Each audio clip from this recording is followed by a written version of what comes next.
So, working on the 72 Continental here.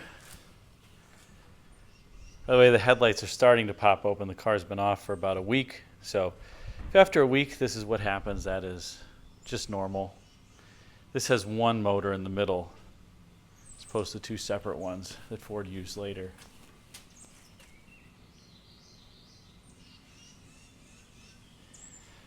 But I think I discovered what the problem is. So here's the master cylinder, and then you can see I've taken the lines off, taken the master cylinder off. These Lincolns are a bit of a pain because sometimes they have double nuts on one side. This one had two nuts on the passenger side, one on the driver's side, plus a speed nut to hold the brake lines on. So a little bit of a pain, but not a bad job.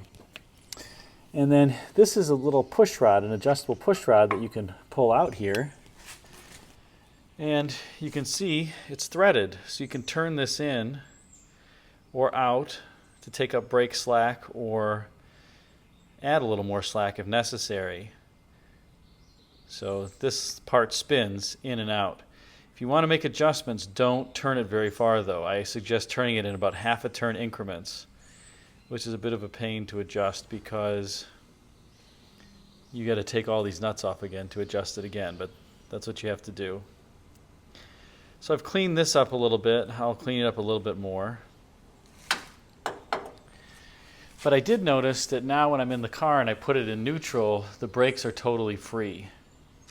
So I suspect that this is the underlying issue.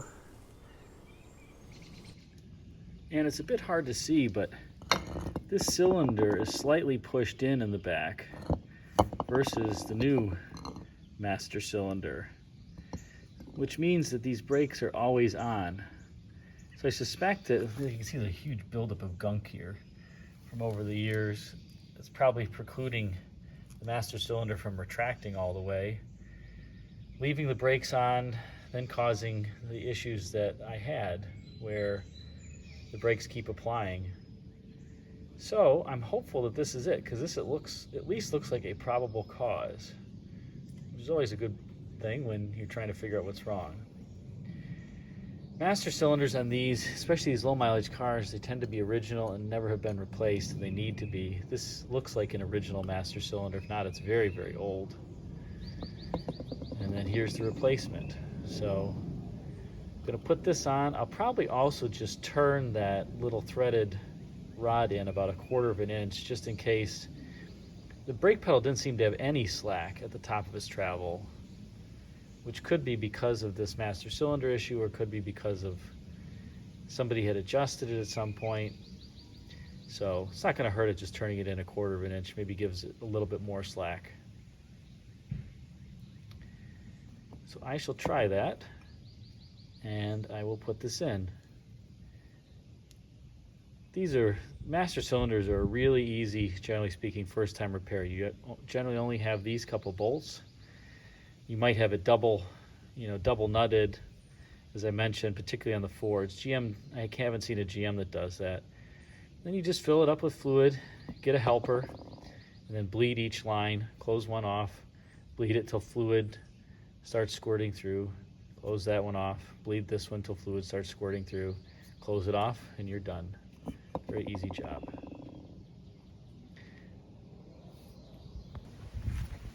So this rod just fits back in here. When you pull it out, just kind of push it in, wiggle it around there. It's seated. And you can make sure it's seated. On these Fords, also make sure you rest your arm so you don't dent the number 8 juice can there and make it look bad. Unfortunately, it's right in the place where you'd want to put your arm. Other tip I will say is when you put the booster on, before you tighten everything up, start threading the lines. It's much easier to get these lines threaded when everything's loose than when everything's tight. So do this while they're still loose, and you'll save yourself a little bit of hassle. All right, all back together and bled. Have to take it for a test drive now. Again, not a bad repair, especially in these old cars. So try it yourself. Well, after a brief drive, it seems to be fixed.